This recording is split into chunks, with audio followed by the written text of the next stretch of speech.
ایک مسہیپ ہے کہ اپنی بچے بھاگ رہے ہیں عدالتوں میں مرضی کی شادیاں کرنے کے لیے، اور ماں باپ ڈٹے ہوئے اپنی مرضی پوری کروانے کے لیے۔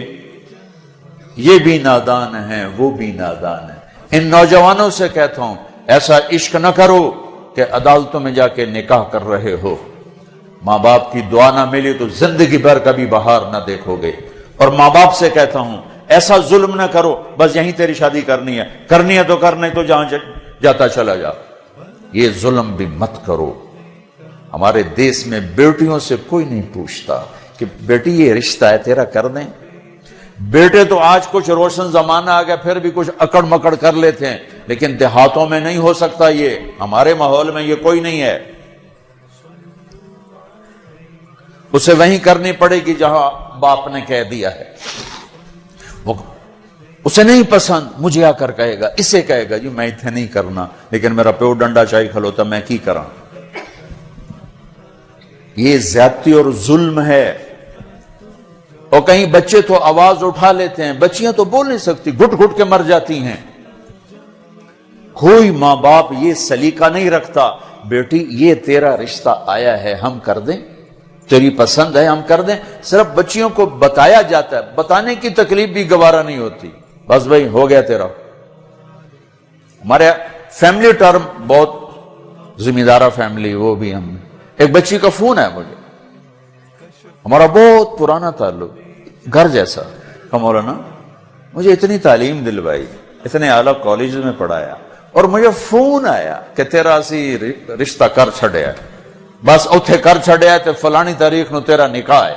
تو میں اس پر بھی راضی تھی، لیکن اتنا تو دیکھ لیتے کہ انسان بھی ہے کہ نہیں۔ ایک شرابی سے مجھے باندھ دیا، آج میری زندگی عذاب بنی ہوئی ہے۔ چلو جہاں اپنی مرضی پوری کرتے کرتے بس ایسی گھر تو باہر نہیں کرنا، گھرج کرنا تے گھر شرابی تو سوا ہے کوئی نہیں، لہذا اتھے ہی کرنا۔ یہ قوم کا بت توڑو جی ہاں، اسا جی صرف ارائیاں کرنا ہے، اسی صرف راجپوتاں کرنا ہے، اسی شیخ ہیں جیسی شیخان اسی باہر کدی رشتہ نہیں کیتا۔ ٹھیک ہے اپنے قوم میں کرو، اچھی بات ہے، اگر جوڑ نہیں تو اللہ کے واسطے باہر نکلو۔ اگر آپ کی بیٹی تیار نہیں تو اللہ کے واسطے ذبح مت کرو، یہ ظلم ہے، یہ زیادتی ہے۔ قبول لڑکی کرتی ہے نہ کہ ابا، قبول لڑکا کرتا ہے نہ کہ ابا۔ یہ اختیار تو شریعت بچے کو دے رہی، بچی کو دے رہی کہ میں نے قبول کیا، کہے گی تو نکاح ہو۔ وہ کہتے ہیں میں نے قبول نہیں کیا تو اب تو نہیں ہوگا۔ میرا گاؤں راوی کے کنارے ہے، کتنی بچیاں ذبح کر کے ڈال دی گئیں راوی میں، اپنی مرضی دی شادی کیتی ہے ہی نہ، بس ٹھیک ہے ذبح کر دیا۔ ساری زندگی بیٹے زنا کرتے ہیں تو کہو جی چھوڑ چکرن کر دی رہ جاندے ہیں، بیٹی پر شک پڑ جائے تو ذبح کر دیتے۔ ہائے ہائے ہائے ہائے۔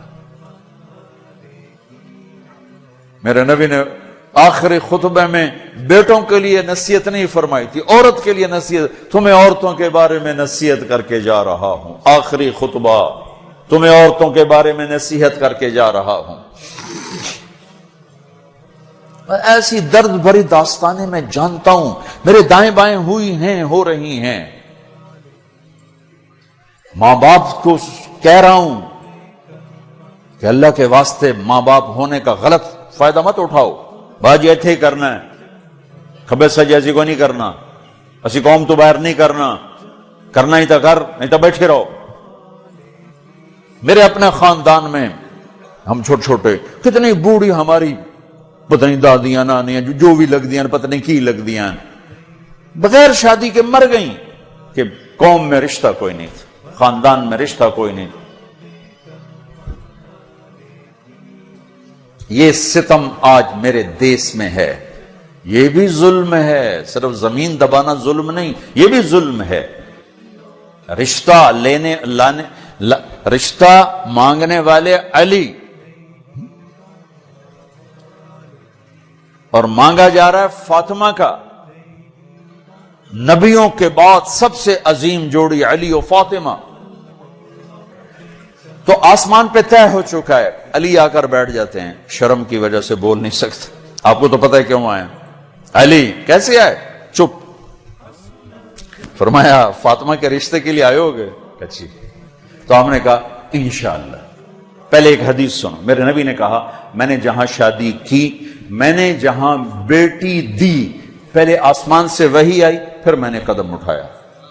اس کا مطلب ہے آسمان سے وحی آ چکی ہے کہ چونکہ پہلے ابو بکر نے آ کے رشتہ مانگا، آپ نے انکار کر دیا. حضرت عمر نے آ کے رشتہ مانگا، آپ نے انکار کر دیا. عبد الرحمن بن عوف نے حضرت علی سے کہا علی تو جا مانگ، تجھے نہیں انکار ہوگا. حضرت علی نے کہا میں تو بہت غریب ہوں، میرا تو گھر بھی اپنا نہیں، مجھے دے دیں گے؟ ہاں ضرور، تجھے ضرور دیں گے. تو ان کو بھیج کر نا خود باہر سارے کھڑے ہو گئے. تو آپ نے کہا اچھا انشاءاللہ، اور یہ کہہ کر اٹھ گئے. حضرت علی پریشان ہو کے باہر نکلے. تو اب پوچھا عبد الرحمن کیا ہوا؟ کہ انکار ہو گیا. انہوں نے کہا کیسے؟ کہا بس کچھ نہیں کہا. کہا کچھ تو کہا. کہا انشاءاللہ کہا. تو کہا تو بس ہو گیا. کہا وہ کیسے؟ کہا نبی کا انشاءاللہ ہاں ہوتا ہے. یہ ہاں ہے علی، ہاں ہے. اچھا اب یہ انشاءاللہ کیوں کہا ہے جبکہ آسمان سے وحی آ چکی، جبریل پیغام لا چکے ہیں؟ اب یہ انشاءاللہ کیوں کہا ہے؟ ایک کام کرنا باقی ہے. اب گھر گئے، بیٹی فاطمہ علی کا رشتہ آیا ہے، کر دوں؟ ہو اس لیے نہیں ہاں کی وہاں. ہمارے والدین اپنی بےزتی سمجھتے ہیں بیٹی سے پوچھنا کہ دھیاں کو لو کوئی پوشیندہ ہے. ہمارے ذمہ داروں میں تو بہت ظلم ہوتا ہے. جیسے کوئی گائے بھینس ہے، جیسے کوئی بھیڑ بکری ہے، گلے میں رسی ڈال کے اور کسی کے قلعے پہ جا کے باندھ دو، کسی کے کھونٹے کے ساتھ جا کے باندھ دو. شہروں میں تو پھر بھی تعلیم آ گئی ہے، کچھ نہ کچھ بچیاں بھی بول پڑتی ہیں. اس کے بولنے کو بغاوت سمجھا جاتا ہے. او بھائی یہ بغاوت نہیں، اپنا حق مانگ رہی ہے. ہاں میں اولاد سے بھی کہتا ہوں اگر ماں باپ جبر کر جائیں پھر سہ جانا، پھر اللہ تمہارے لیے خیر کی شکلیں پیدا کرے گا. باغی ہو کے قدم اٹھاؤ گے تو تباہی ہے. لیکن ماں باپ سے بھی کہتا ہوں ایسے نادان نہ بنو، ایسے نادان نہ بنو. کیا حضرت فاطمہ انکار کر سکتی تھی؟ کیا حضرت فاطمہ پر اتنا اعتماد نہیں تھا میرے نبی کو کہ آپ کہتے ہیں ہاں علی ٹھیک ہے بولا، میں بعد میں خود پوچھ لوں گا؟ نہیں، امت کو سبق دینا ہے کہ جو جوڑی آسمانوں پر طے ہو چکی ہو اس میں بھی پہلے پوچھنا ضروری ہے. حضرت فاطمہ نے عرض کی جی ہاں. پھر واپس آئے، علی مجمع کٹھا کرو. لوگ کٹھے کیے. پھر حضرت علی کو یہاں بٹھایا سامنے، پھر ممبر پہ کھڑے ہوئے کہ لوگو جبریل میرے پاس یہ پیغام لے کر آئے اللہ کا کہ میں اپنی بیٹی فاطمہ کا ہاتھ علی کے ہاتھ میں دے دوں. پھر پوچھا، کیوں پوچھا؟ اے میری امت بچیوں سے پوچھنا، یہ ان کا زندگی انہوں نے گزارنی، تم نے تو نہیں گزارنی. میری عزت دا سوال ہے، میری غیرت دا سوال ہے. تیری زندگی تو گزر چکی ہے، اس لیے ابھی شروع کر رہی ہے، کیوں اس کو سسکا کے مارنا چاہتی؟ پھر بیٹیوں کو حصہ کوئی نہیں دیتا وراثت میں. کیا کہیں کوڑے کے ڈھیر پر پڑی ملی تھی یا کہیں یتیم خانے سے اٹھا کے لائے تھے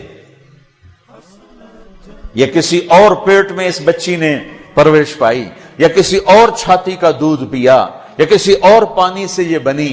تیرے پانی سے بیٹا بنا، تیرے پانی سے بیٹی بنی. ایک چھاتی کا بیٹے نے دودھ پیا، اسی چھاتی کا بیٹی نے پیا. پروان چڑھی تو جہیز دے کر رخصت. اب چند دن پہلے ایک خاتون کا مجھے فون آیا ایک شہر سے کہ جی بھائیوں نے باپ بیمار ہوئے تو بھائیوں نے فراڈ کر کے ساری جائیداد اپنے نام لگوا کے مجھے خالی ہاتھ کر دیا ہے. میں در بدر پھر رہی ہوں، نہ میرے پاس گھر ہے نہ میرے پاس کھانے کو روٹی ہے، اور بھائیوں نے ساری جائیداد پہ قبضہ کر لیا. یہ ہر گھر کی کہانی ہے.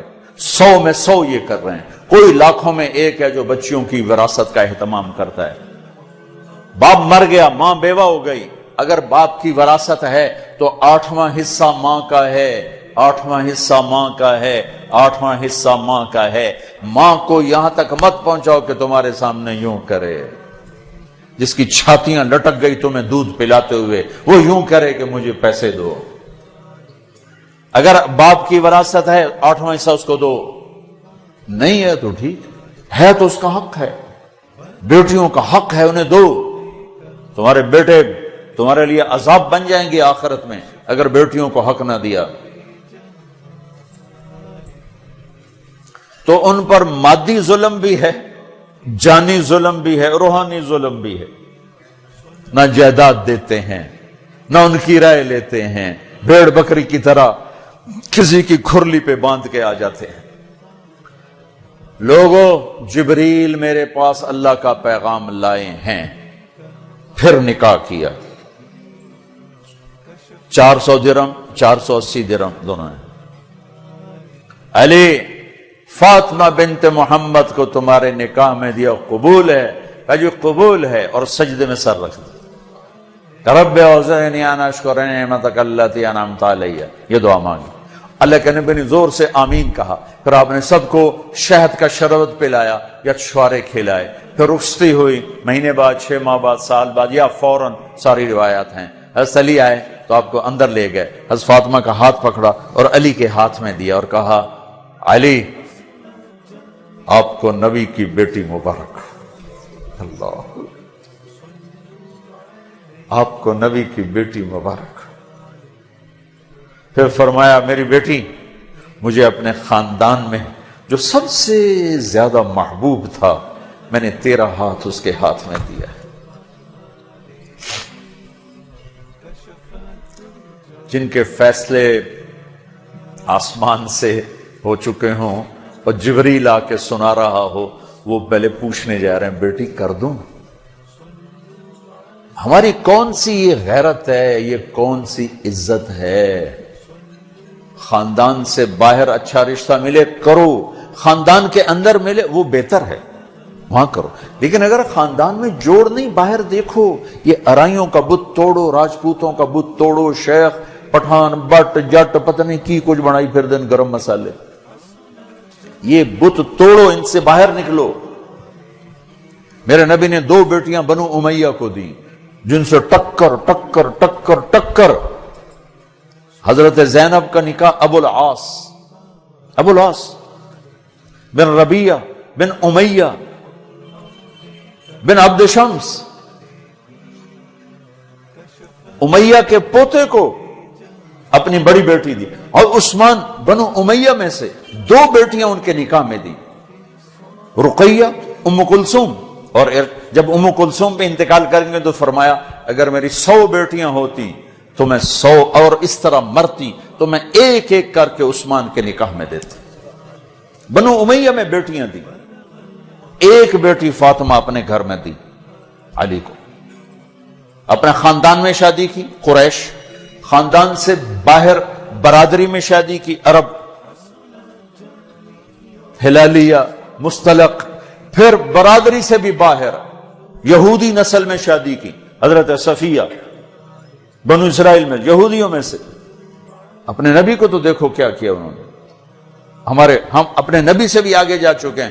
کتنے بچے میرے پاس آتے ہیں نوجوان کہ جی شادی کرنا چاہتا ہوں، وہاں بچی بھی تیار ہے، لیکن وہ کہتے ہیں بس ہم نے راجپوتوں سے باہر نہیں کرنا، ہم نے ارائیوں سے باہر نہیں کرنا، ہم نے شیخوں سے باہر نہیں کرنا۔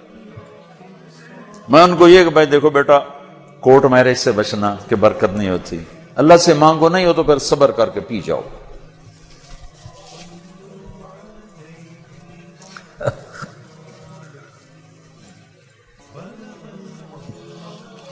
اچھا بھائی بس کریں۔ تو یہ ایک خوبصورت زندگی ہے جس کو سیکھنے کی ضرورت ہے۔ یہ تبلیغ میں جانا، اس کو سیکھنا ہے۔ یہ وہ زندگی کے وہ مسائل ہیں جو عام طور پر ممبر سے بیان نہیں ہوتے، عام طور پر ان کو نہیں سامنے لایا جاتا، جس کی وجہ سے ہم ایسے الجھے پڑے ہیں۔ میں آپ کی منت کرتا ہوں اپنے نبی کی پاکیزہ سیرت سیکھو، زندگی سیکھو، قرآن پڑھو، سیرت پڑھو، علماء سے رابطہ رکھو، علماء کو عزت دو، ہر فرقے کے عالم کو عزت دو، آپ سے اختلاف کرے، آپ کو برا بھلا کہے، عزت سے سلام کرو، محبت کرو، تبلیغ میں وقت لگاؤ، تو انشاءاللہ آپ کی زندگی کے روشن باب کھلتے چلے جائیں گے، کھلتے چلے جائیں گے، اور وہ چلہ 4 مہینے کے لیے تو جس کے نصیب میں ہوگا وہ نکلے گا۔ لیکن ایک مطالبہ میں ہر بیان کے آخر میں کیا کرتا ہوں، وہ اب بھی کر رہا ہوں کہ ماشاءاللہ اکثر نوجوان کھڑے ہو، بیٹھے ہو، پیچھے بھی گراؤنڈ میں لوگ بیٹھے ہوئے ہیں، میں آپ سب سے توبہ کی تشکیل کروانا چاہتا ہوں کہ آؤ ہم سب مل کر اجتماعی توبہ کر لیں کہ توبہ سے اللہ خوش بڑا ہوتا اور پچھلے سارے گناہ معاف ہو جاتے ہیں۔ تو کیا خیال ہے، توبہ کرنا ہے؟ تو توبہ کرتے ہو، پکی کرتے ہو؟ کہو میرے ساتھ، یا اللہ میری توبہ، پھر کہو یا اللہ میری توبہ، پھر کہو یا اللہ میری توبہ۔ مبارک مبارک مبارک۔ اگر آپ نے پکی کر لی ہے تو اللہ کے فضل سے آپ کے پچھلے سب گناہ معاف ہو گئے۔ اب ان علماء سے پوچھ لینا کہ اس کی ترتیب کیا ہے، فرائض چھوٹے ہیں کیا کرنا ہے، حقوق چھوٹے ہیں کیا کرنا ہے، لیکن گناہ معاف ہو گیا۔ نماز نہیں پڑھتا تھا، گناہ معاف۔ اب کرنا کیا ہے، کسی کے حق دبائے تھے، گناہ معاف۔ اب حق ادا کیسے کرنا، یہ اپنے اہل علم سے یا جس پر آپ کو اعتماد ہو اس سے جا کر آپ پوچھ لو۔ اور آپ جہاں جہاں سے آئے ہو، میری یہ گزارش ہے، مہینے میں 3 دن تبلیغ میں ضرور جاتے رہو، صرف 3 دن۔ نیت کرتے ہو سارا مجمع سارے وہاں، اور جو آپ فیصل آباد میں رہتے ہو تو جمعرات کو مرکز میں جایا کریں، جو ہمارا یہاں اسماعیل مسجد ہے جہاں ماشاءاللہ دین کی بات جمعرات کو ہوتی ہے، رات وہاں گزارو، آپ کو بہت فائدہ ہوگا، ورنہ کم مغرب سے عشاء کا وقت ضرور وہاں گزارو۔ اور آخری بات یہ ہے کہ اگر آپ کسی سے لڑے ہوئے ہو تو یہاں سے اٹھ کے صلح کر لیں۔ لڑائی زیبا نہیں، قطع تعلق، لڑائی ہونا کوئی مسئلہ نہیں، اونچ نیچ کوئی مسئلہ نہیں، قطع تعلق، بول چال باجی ہونا سی گل ہی نہیں کرنا، اسی جی بس بائیکاٹ کرتا ہے۔ جڑا ادھے جاوے گا وہ ساڈا دشمن، ہمارے دیہاتوں میں تو یہ کہتے جڑا اونوں ملیا وہ ساڈا بھی دشمن ہے، اسی لیکے چھک چھڈن، اے جٹاں دے بیٹھوں دے میں انہاں دے اسی لیکے چھک چھڈن، اے لیکے مٹا چھڈو نہیں تو موت او لتر مارنے نا۔ تو بھائیو جس سے آپ ناراض ہو، لڑے ہوئے ہو، صلح کر۔ خاص طور پر بیوی سے کھٹ بٹانا تو جاتے ہی صلح کرنا، چونکہ جب میاں بیوی لڑ کے صلح کرتے ہیں تو اللہ ان کے پچھلے سارے گناہ معاف کر دیتے ہیں، سارے گناہ معاف کر دیتے ہیں۔ اور عجب حدیث سنو، سب سے پہلے جو ترازو میں تولا جائے گا نا عملوں کو، تو نماز ہے یا روزہ یا تبلیغ یا علم یا حج نہیں، سب سے پہلے بیوی سے سلوک تولا جائے گا، سب سے پہلے بیوی سے کیا کرتا تھا یہ تولا جائے گا۔ اس لیے بھائیو اگر کوئی انبن ہے، ہو جاتا ہے، کوئی مسئلہ نہیں، ہو جاتا ہے، صلح کر لینا، صلح کر۔ کسی سے آپ کی بول چال بند ہے، خود جا کے سلام کر لینا، تو انشاءاللہ اللہ آپ کے لیے خیر برکت کے راستے کھولے گا۔ اب جو بھائی ہمارے بچے کل سے